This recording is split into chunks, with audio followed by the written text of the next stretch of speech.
Am I the asshole for forwarding my husband's group text messages to our boss and HR? Wait, what? My 36 female husband, 39 male, and I are likely divorcing. We've been married 7 years, and a year and 2 months ago, I gave birth to our daughter. My husband and I work at the same company and at the same department, and until very recently, I worked as an administrative assistant there while my husband is a marketing associate. I was recently promoted to a marketing analyst, which is one step below associate. My husband was part of an all-male friend group in the department that I believe has helped him at work. His friend group includes a VP of marketing, who we'll call Ted. Ted's boss is the senior VP of marketing, Allison. I also got to know Allison because I used to volunteer at the same school she sent her kids to. I know enough about her to know that she hates people who disparage moms. For about a year after I gave birth, I was focused on getting myself back on track health-wise and professionally. However, my husband started getting distant after month 6. Every day it was no conversation but you can't do anything sexually, and him bothering me for BJs. None of my accomplishments seemed to matter to my husband because he just wanted sex.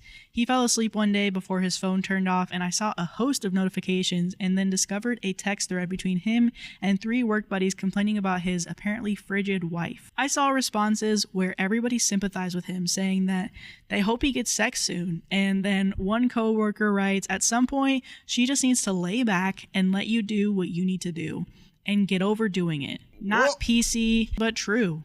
Ted liked that text, which is the VP of marketing. Then Ted responds, "She's ruining your family. Maybe tell her that and she'll come to her senses." My wife did. This leads to advice on ways to emotionally guilt me. I was furious and started taking screenshots. I was slightly drunk, and when I told my sister, she said since he participated using our electronics, just send it to Allison via his phone because she should know what kind of people is handling company PR. So I did so without any message explaining it, and then also sent a formal email to HR. I then left the house. The next day, all hell broke loose. My husband's group gets notices for meetings with HR.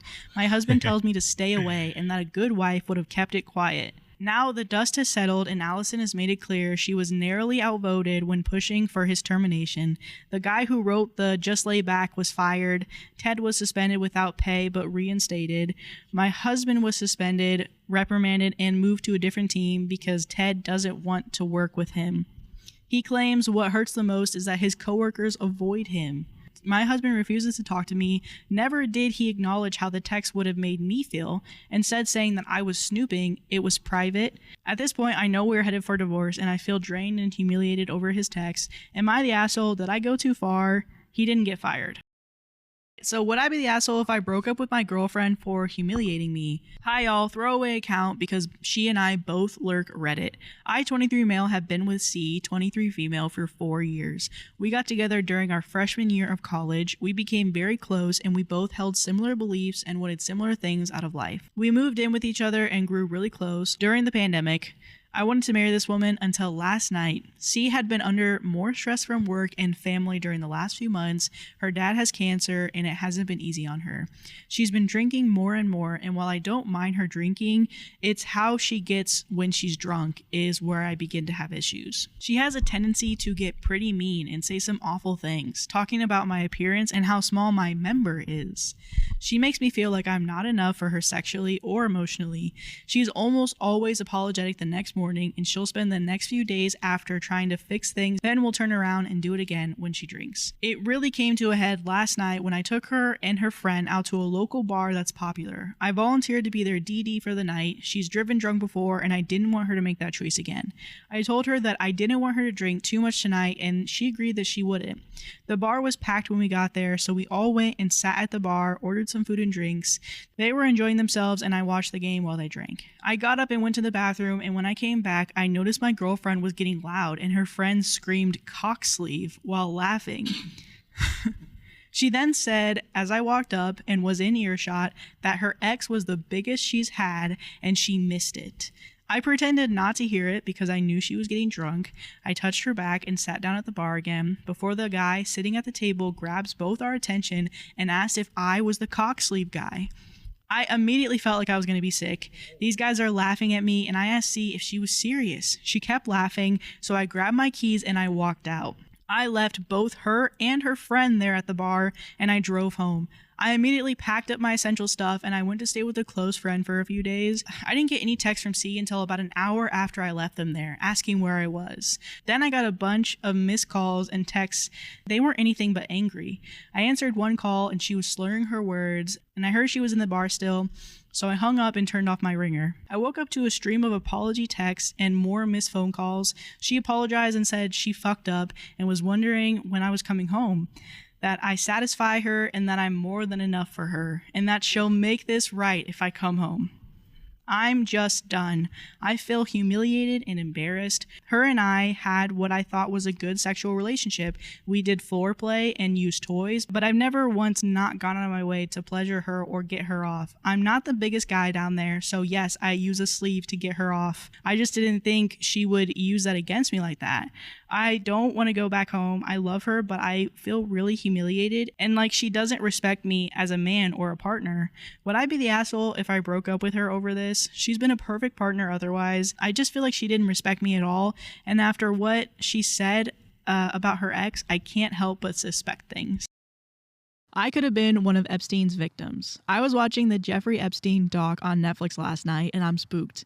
Literally had a mini panic attack with all the memories flooding in. As I'm laying in bed recognizing a girl's face flash across the screen, and I recognize one of his victims as one of my really good childhood friends. I don't know if it belongs in the subreddit, but here's my story. I lived in South Florida almost all of my life with my crazy controlling parents that wouldn't let me do anything as a kid.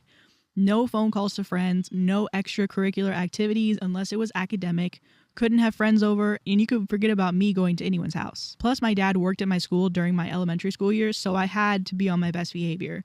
So when I went to middle school, I was freaking pumped. Finally, some type of freedom, and my personality started to shine, and making some friends came really easy to me. Fast forward to a year in, I had become really good friends with these two girls. We'll call them Heather and Sharon. They were both really pretty, popular, and friendly, but what fascinated me was that Heather was the only girl in middle school that I knew that was able to sleep over at a boy's house. It was something that was so foreign to me since my parents told me that I couldn't even go on a date with a boy until I graduated high school or college. They didn't specify.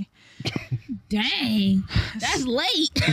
So I automatically thought she was the coolest chick I've ever met. Throughout our friendship, we were known as the tripod. We all had the same classes and lunch periods, so we were all pretty close. Cute. Over time, Heather would always ask me to hang out with her and Sharon either after school or on the weekends, but with my parents, there was no way in hell.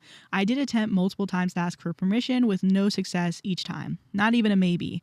I was so bummed because I always felt left out having Heather and Sharon hanging out without me, something I would eventually become grateful for. One day, while sitting out in a courtyard for lunch, Heather pulled me aside and asked what I thought about skipping school for one day. I instantly freaked and I thought about the automated messages that schools send home with you to let parents know that you aren't at school. The invention of that is so evil. Traumatic. Whoever invented that, I hope you have a bad day.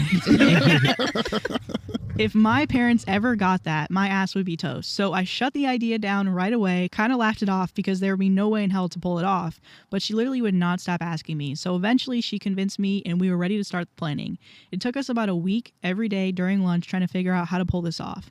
The thrill of it had me so excited as I've never done anything like this. The plan was to have my mom drop me off at school as usual and have the girls there waiting for me, and we would simply just walk off to the gas station that's near the school and have one of Heather's friends pick us up. Not sure how I planned on dodging the school call, but whatever. Oh, and I forgot to add, Heather made it a point several times to remind me that I need to wear something that would give me an innocent look. I blew this off, but I was already 13 years old. I looked innocent enough. Plan goes smoothly and we are walking to the gas station, but as we're walking, Heather's cell phone is blowing up, like constant calls and texts coming through. Each one she answers, just meet us at the gas station like we usually do. At this point, I'm confused because I thought it was supposed to be the tripod hanging out for the day. As we were getting closer to the gas station, I could see like a group of 6 girls standing there, and they're all around my age range, 12 to 14 years old. Some girls I've seen around school, others I didn't recognize, but they all perked up when they see Heather walk up. All of a sudden, Heather yells, "Who's ready to make some money?" And almost all the girls raise their hands and start cheering. I grabbed Sharon and I asked what she was talking about. And the look that Sharon gave me is one that I'll never forget. It was like she was saying, get out now while you can. It just made me very uncomfortable, and she never ended up saying anything.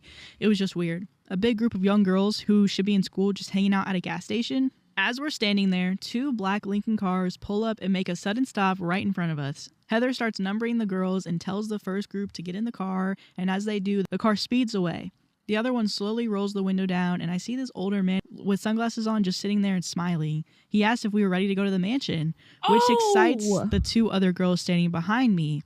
He opens the door, and they both jump in, followed by Sharon. Heather is standing next to me and nudges me to go on, but as she does, I start going off on her, asking, what the hell is going on? Where are we going? Who is this man? And why didn't she mention this in any of her plans? She looks almost annoyed at me and says, out of all of the girls that I bring, you're the only one that gives me a problem. I thought you would want to get out and finally have some fun. And with your body, you could make a killing. At the time, I was so naive. I didn't know exactly what she meant by that, but by the tone of her voice and how pressured she was making me feel, I ended up backing away and I ran back to school. Thank you, God. As embarrassed as I felt for bailing on my friends, I feared my mom and her belt a lot more. Real. Plus, going off into a car with someone I've never met screams stranger danger. I'm so grateful that my parents put that fear in me, or else I don't know if I would have made the smart decision. After that, I barely hung out with Heather again. She tried a few more times, but I just got bad vibes from her and cut her off. But I always saw her randomly walk out of school towards the gas station, always with a group of girls. Sharon, on the other hand, she started to spiral into depression slowly. She would only hang out with Heather and would cling to her like a lost puppy. I noticed that she would miss school more frequently until one day she just stopped coming altogether. Years later, I found out she committed suicide, and recently, after watching the doc, I'm convinced she was one of Jeffrey Epstein's victims and Heather was one of his recruiters.